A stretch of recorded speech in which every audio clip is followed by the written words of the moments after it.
Senior officer से लेकर और जूनियर ऑफिसर से लेकर करीब करीब 200-300 ऐसे लोग थे जो एक्टिवली इन्वॉल्व थे। सभी का रोल था। 7 महीने पैरवी चली इसकी। कई बार देखने भी गए थे आप हॉस्पिटल। हम भूल गए थे सब कुछ।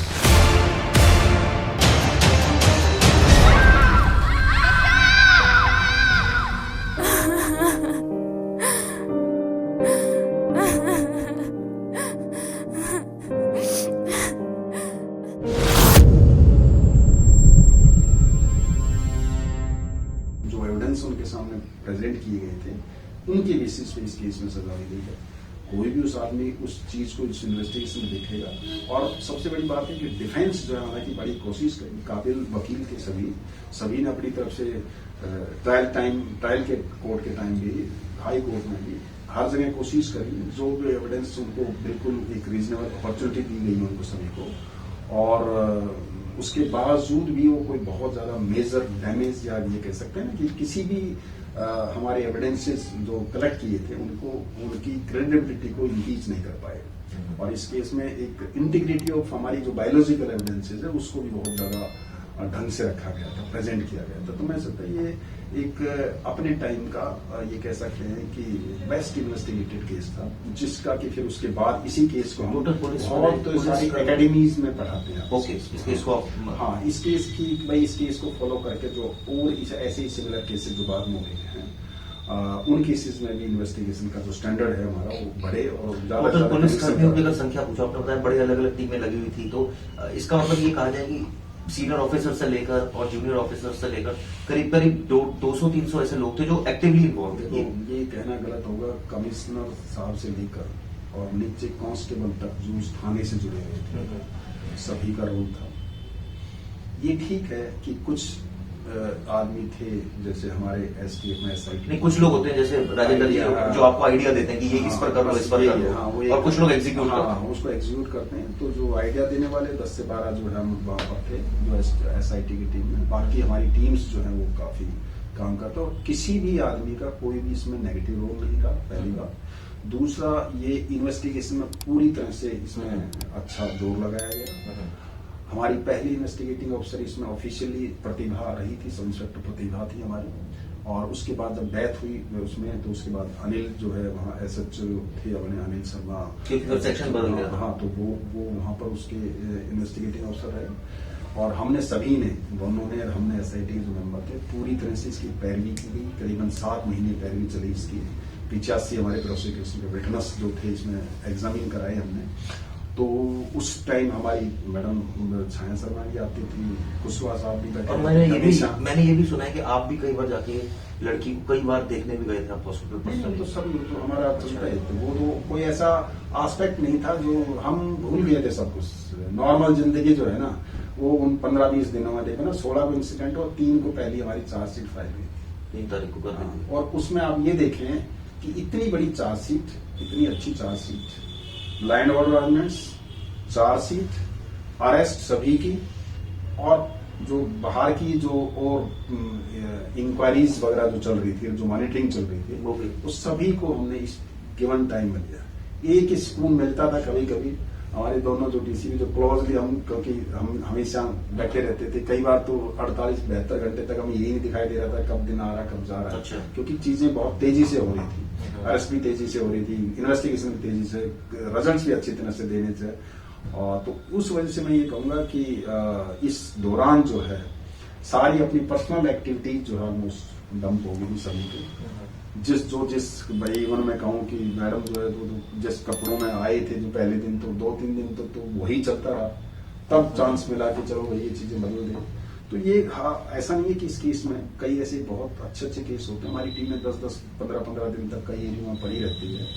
वो एफर्ट्स जो हैं वो हो सकता है कई बार चीजें दिखाई नहीं देती, लेकिन एफर्ट्स में सिर्फ हाँ जी वो पकड़ा, सिर्फ इतना ही आता पकड़ा, लेकिन उसके पीछे के जो एफर्ट्स है ना वो बहुत इंपॉर्टेंट। आप समझ सकते हो ना कि इतने प्रेशर के बाद 7 स्टेट्स में घूमने के बाद और आप जो है अक्यूज को पकड़ रहे हो और इतने टाइमली पकड़ रहे हो, इतने टाइमली चार्जशीट बना रहे हो, तो ये एक था। और अप्रिशिएट किया गया। ऐसा नहीं था कि चार्जशीट सिर्फ पुलिस के कहने से अच्छी थी, उतने भी इसको अप्रिशिएट किया।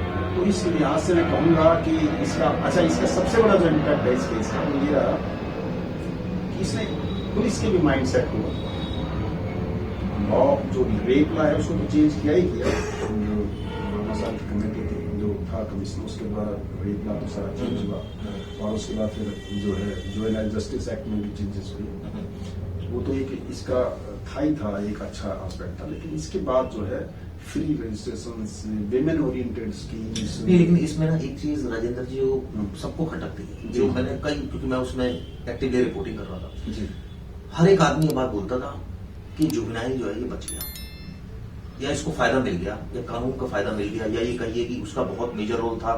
मेजर, या मैं माइनर रोल की बात ही नहीं करता, लेकिन लोगों को ये था कि इसको फांसी के दी हुई। देखिए लॉ जो ये लॉ से अलग, मैं मतलब एक ह्यूमन इमोशंस की बात कर रहा मैं हूँ। ह्यूमन इमोशंस, लॉ जो है, रूल ऑफ लॉ जहाँ चलता है वहाँ इमोशंस जो है ना बहुत ज्यादा काम करते हैं। चाहे हम भी इमोशनल सी, इस केस से क्या कह सकते हैं आप कि हम इंडिया के सिटीजन्स नहीं थे या दिल्ली के रेजिडेंट नहीं थे, लेकिन रेजिडेंट के साथ साथ इन्वेस्टिगेटिंग ऑफिसर, हमें भी लगता था इस राम सिंह का ये कर दिया जाए, उसका ये कर दिया जाए, इसको मारा जाए, पीटा जाए, ये हो वो हो, इसने बहुत बड़ा वो किया है। लेकिन क्योंकि आप जो है जब रूल ऑफ लॉ जब जहाँ प्रिवेल होता है वहाँ जो सिस्टम उसी के हिसाब से चलता है।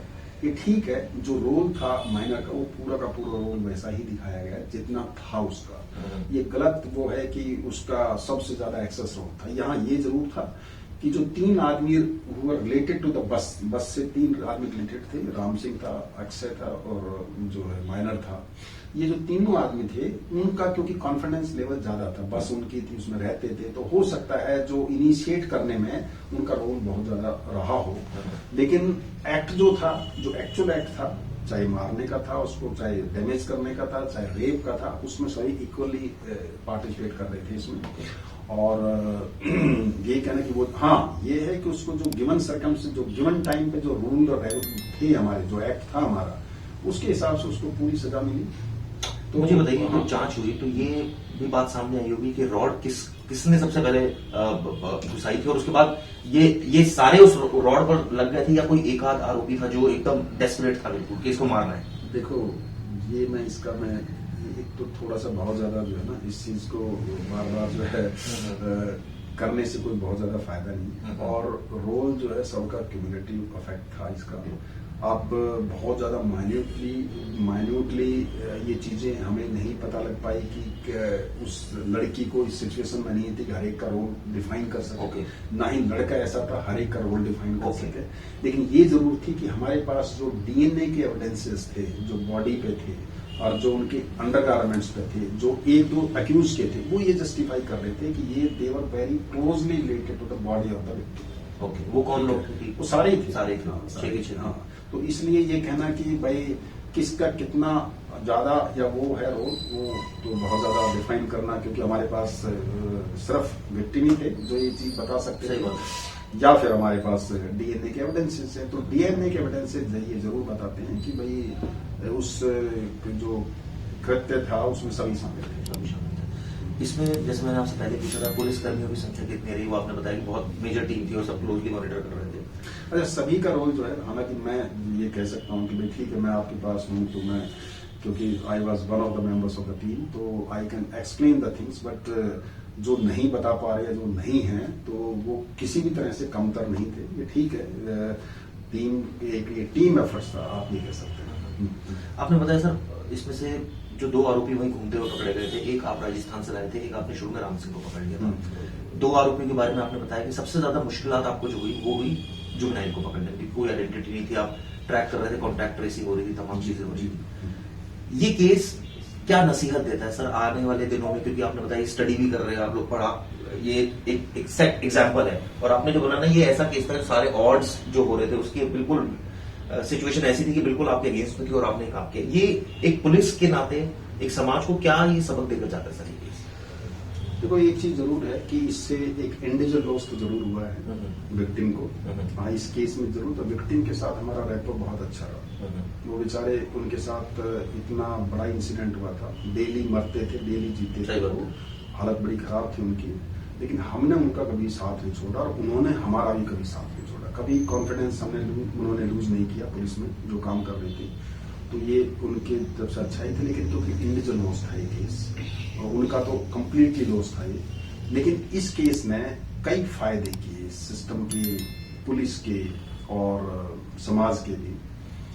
पुलिस के लिए तो ये था कि पुलिस के माइंड सेट में चेंज आया कि पब्लिक जो है इन केसेस के बाद बर्दाश्त नहीं कर पाएगी। आपको हाँ, ये चीजों को सेंसिटिव होके देखना पड़ेगा और अपने काम करना पड़ेगा। तो उससे क्या होता है, रेप लॉ जिसमें चेंजेस हुए तो अब आप देखते हो कि कोई भी आदमी कभी भी पुलिस स्टेशन में जाके इमीडिएटली केस रजिस्टर करा सकता है। ये सिचुएशंस पहले नहीं थी, लेकिन अब जो है विमेन रिलेटेड जितना भी क्राइम है उसमें बहुत ज्यादा सेंसिटाइज हो गया है और ज्यादातर सारी स्टेट पुलिस इसमें जो है फोकस कर। लेकिन एक चीज तो आप भी मानते होंगे कि सारे केसेस आप इतनी डीपली इन्वेस्टिगेशन नहीं कर सकते, और ये विडम्बना पॉसिबल भी नहीं है।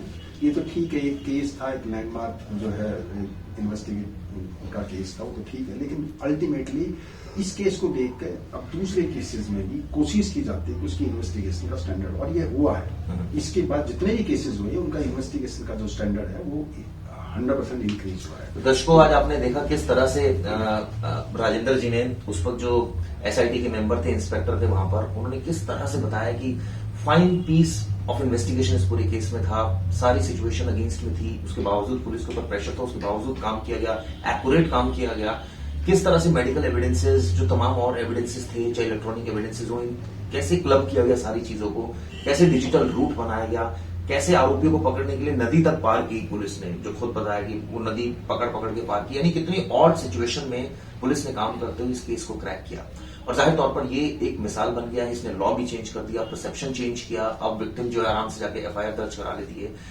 लेकिन हम उम्मीद यही करते हैं कि ये बहुत अच्छी पीस ऑफ इन्वेस्टिगेशन था जो हमने आज आपको क्राइम रिपोर्टर पेज पर दिखाया किस तरह से राजेंद्र जी ने एक एक बारीकी से आपको अवगत कराया, कैसे एक एक आरोपी पकड़ा गया और कितना मुश्किल और टीडियस ये जॉब था। तो उम्मीद यही करते हैं कि आने वाले दिनों में आप हमारी और वीडियोस देखेंगे, लेकिन जिस तरह से इस केस के अपने इन डेप्थ आपको स्टोरी बताई और भी स्टोरीज बताएंगे।